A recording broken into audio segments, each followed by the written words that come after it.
ফেসবুকে একজন একটা পোস্ট দিয়েছে, সেখানে দেখলাম যে বলা হচ্ছে যে পালায় যাবি কোথায়, আমরা আছি সব এখানে।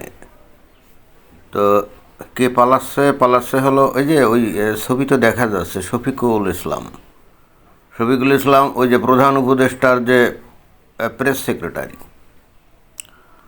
তো সে নাকি ওই যে এয়ারপোর্টে ওখানে গেছে এবং ওখানে ওয়েট করছিল। ওই সময় একজন ছবি তুলে এরকম করছে। এখন এটা বাস্তবে সত্য নাকি কে জানে, কিন্তু কথা হচ্ছে যে সে পালাবে কেন?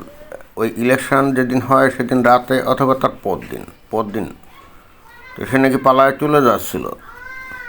প্রথমে যাচ্ছিল মালয়েশিয়াতে, এবং অবশ্যই মালয়েশিয়াতে তো আর থাকবে না, সেখান থেকে চলে যাবে হয়তো ভিন্ন কোথাও বা গেছে।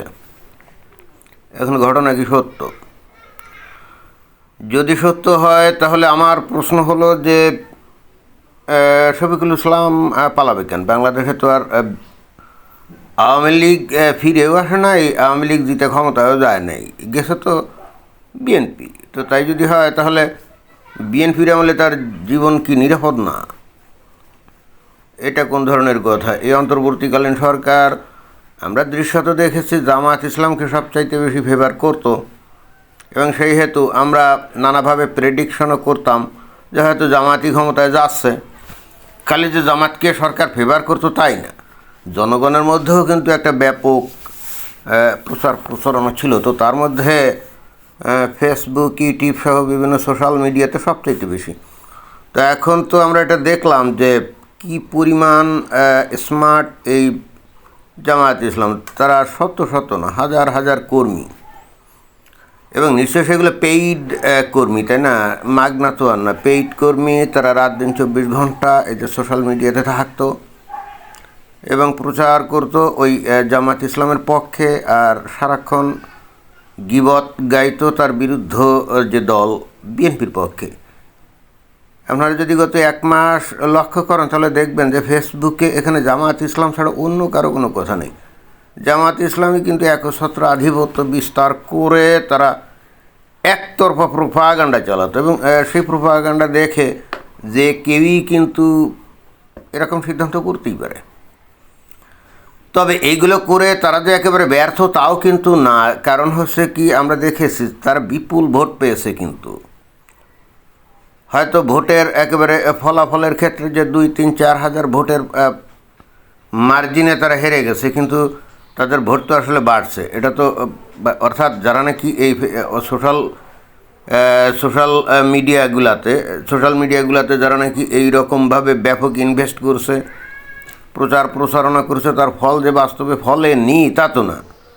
আপনি দেখাতে পারবেন না কোনো জায়গায় যে জামাত ইসলামের কোনো ক্যান্ডিডেট কোথাও জামানত হারিয়েছে, না, সেরকম কিন্তু হয় নাই। তারা কিন্তু প্রচুর ভোট পেয়েছে। কিন্তু বিএনপি ক্ষমতায় গেছে, আওয়ামী লীগ তো যায় না। তাহলে শফিকুল ইসলাম সে পালাবে কেন? খালি শফিকুল ইসলামই না, আরও একজনকে দেখেছি, সে নাকি চিকিৎসা উপলক্ষে ওই যেদিন ইলেকশন হয়েছে ওই দিন রাতেই সেও নাকি সিঙ্গাপুর গেছে। এই যে আসিফ নজরুল, সেও নাকি সিঙ্গাপুর গেছে চিকিৎসার নাম করে। এখন অনেকে বলছে সেও নাকি পালায় গেছে। আমার কাছে তো সেটা মনে হচ্ছে না, কারণ এরা তো বিএনপি টার্গেটে না। আবার হলে হতেও পারে, কারণ এরা যেভাবে এই জামায়াতকে ফেভার করেছে, জামায়াতের পক্ষে কাজ করেছে, তাতে করে তারা বিএনপি টার্গেটে পড়তেও পারে। এবং তাছাড়া আরও চিন্তা করছে যে গত 1.5 বছরে তো আয় উপার্জন কম করলাম না, শত না, হাজার কোটি টাকা ইনকাম তারা করেছে। তো আপাতত বাংলাদেশ নিরাপদ নাও হতে পারে। বিএনপির লোকজন এসে তাদের ওর চড়াও হয়ে বলতে পারে, এই এতদিন ধরে হাজার টাকা আয় করছত, চাঁদাবাজি করছত, এখন এখান থেকে কিছু দে। এরকম ঘটনা ঘটলে কিন্তু ঘটতেও পারে। অতএব কী দরকার বাবা রিস্ক নিয়ে, তার থেকে নিরাপদে সটকে পড়াই ভালো, এরকম। এবং এই শফিকুল ইসলাম, তাই না, কি অদ্ভুত ব্যাপার। দেখেন যে চেহারা ছবি কিন্তু আধুনিক, কিন্তু ভিতরটা যে তার এত কদর্য, এত কলুষিত, এটা কিন্তু আসলে আমরা কখনো বুঝতে পারিনি। যে বাংলাদেশের মানুষদেরকে বাইরে থেকে চেহারা দেখলে আদতেই বোঝা যায় না। এই লোকটা চাকরি করতো প্রথমে যে এএফপি, ফ্রান্সের একটা ফ্রান্সের একটা সংবাদ সংস্থা, এবং সেই সূত্রে কীভাবে জানি ডক্টর মোহাম্মদ ইউনূসের সাথে তার খাইখাতির হয়ে যায়, এবং ডক্টর মোহাম্মদ ইউনূস সরকারে আসার পর অন্তর্বর্তীকালীন সরকার এই লোকটাকে প্রেস সেক্রেটারি হিসাবে নিয়োগ দেয়। এর আগে কিন্তু শফিকুল ইসলাম নামক এই ব্যক্তিকে কেউ চিনতও না, কিন্তু হঠাৎ এসে এই দেখা গেল যে এই ডক্টর মোহাম্মদ ইউনূসের ক্ষমতার কদ্দূর, তার চাইতে অনেক বেশি ক্ষমতা এই শফিকুল ইসলামের। অনেকটা ওই যে বাঁশের চেয়ে কঞ্চি শক্ত, এরকম এমন কথাবার্তা, আলগা অসংলগ্ন এমন কথাবার্তা এই লোক বলতো, যাতে করে যে কোনো ধরনের সভ্য মানুষ কিন্তু ক্ষিপ্ত হয়ে যেত। এরা তো এই অন্তর্বর্তীকালীন সরকার, এরা তো ক্ষমতা আসছে নিশ্চয়ই কোনো রাজনীতি করার উদ্দেশ্যে না, অথবা কোনো রাজনৈতিক দলকে অবদমন করার উদ্দেশ্যে না। এদের মূল কাজ ছিল বাংলাদেশে একটা সুষ্ঠু নির্বাচন করা, এটাই তো, এর বাইরে তো অন্য কিছু না।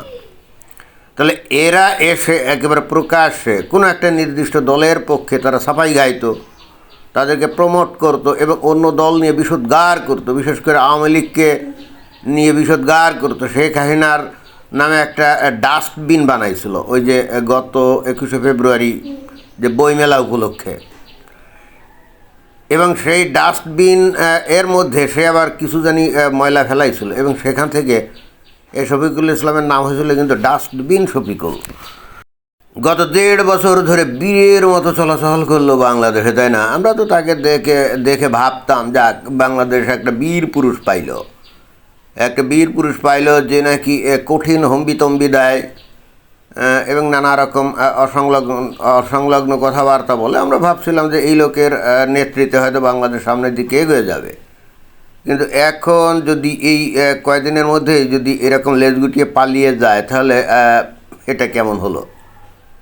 এইটা কেমন হলো?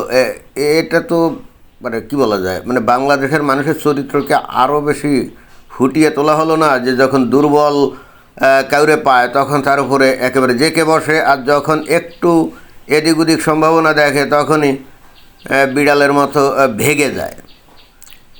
এখন এই খালি শফিকুল ইসলাম নাকি, আরও কতজন ভাগবে, অলরেডি হয়তো প্রক্রিয়ায় আছে। কিন্তু কথা হচ্ছে যে বিএনপির টার্গেটে তো এরা না, অতএব এরা কি এখন এয়ারপোর্ট টোট আটকে এদের যাত্রা কি বন্ধ রাখবে? মনে তো হচ্ছে না, আমার কাছে তো সেটা মনে হচ্ছে না। যদি হতো তাহলে তো এতক্ষণে জানা যেত যে পালিয়ে যাওয়ার সময় এয়ারপোর্টে অমুক আটক তমুক আটক, তাই না? কিন্তু এদেরকে পালাতে হবে, কারণ এই পরিস্থিতি যেদিকে যাচ্ছে, এই বিএনপিকে ক্ষমতায় থাকতে গেলে অতি সত্বর এদেরকে কিন্তু এই আওয়ামী লীগকে রাজনীতি করার সুযোগ দিতে হবে। আর যদি সেটা না হয়, তাহলে জামাত ইসলাম যে শক্তি সঞ্চয় করছে, এদের ধাক্কা এই বিএনপি একদিনও শান্তি মোতাবেক ক্ষমতা চালাতে পারবে না। অতএব বিএনপির নিজের স্বার্থেই এখন কিন্তু আওয়ামী লীগকে এই মাঠে আনতে হবে। তো এখানে এই যে ক্যাপশন দিয়েছে যে পালাবি কোথায়, যেখানেই যাবি সেখানেই, কথাটা কিন্তু ঠিক না। পৃথিবীর সব দেশেই এখন বাংলাদেশের লোকজন আছে, আর সেখানে আওয়ামী লীগের লোকজন আছে। তো যে দেশেই যাক না কেন, ওই আওয়ামী লীগের লোকের সামনে পড়লে যে কোনো বিপদ ঘটে গেলে সেটা কিন্তু অস্বাভাবিক কোনো ঘটনা হবে না, হতেই পারে। আমি নিশ্চিত এরা আমেরিকাতে যাবে না, কারণ আমেরিকাতে আওয়ামী লীগের এত বেশি কর্মী সমর্থক চতুর্দিকে ছড়িয়ে আছে, ও কোথাও সামনে পাইলেই শুরু হয়ে যাবে। এবং সেখানে আইন শৃঙ্খলাগত কী সমস্যা, কেস কারবার, জেল হাজতে যাইতে হবে, এগুলো কেয়ার করবে না। আমেরিকা বা ব্রিটেন বা ইউরোপের কোনো মানে যেমন ইতালি বা ফ্রান্স বা জার্মানি, যেখানে মোটামুটি উল্লেখযোগ্য সংখ্যক বাঙালি আছে, মানে বাংলাদেশি আছে, সেখানে এই শফিকুল ইসলাম যাবে আমার তো মনে হয় না। কোনো একটা ঘুপসি গাপসা দেশে যাবে, যেরকম বলা হচ্ছে সে নাকি হয়তো ওই সুইজারল্যান্ডে গেছে। তো সুইজারল্যান্ডে অত বাংলাদেশি নাই, সুতরাং সেখানে গেলে হয়তো নিরিবিলি গোপনে চলতে হবে। তবে ঘরের থেকে বেশি বের হতে পারবে আমার তো মনে হয় না, যেখানেই যাবে বিপদে পড়বে। তো এই হলো এদের অবস্থা। এতদিন ধরে কি মানে সিংহের মতো গর্জন করতো, তাই না? আর ইলেকশন শেষ হয়ে যেতে না যেতেই এখন এই যে ডক্টর মোহাম্মদ ইউনূসের সরকার তো এখনও ক্ষমতা হস্তান্তরই করে নাই, তাই না? তো তার মধ্যে অলরেডি বিড়াল হয়ে গেছে, তাই না? এই হলো এদের অবস্থা, এবং এরাই গত 1.5 বছরে গোটা বাংলাদেশ দাবড়ে বেরিয়েছে। ধন্যবাদ।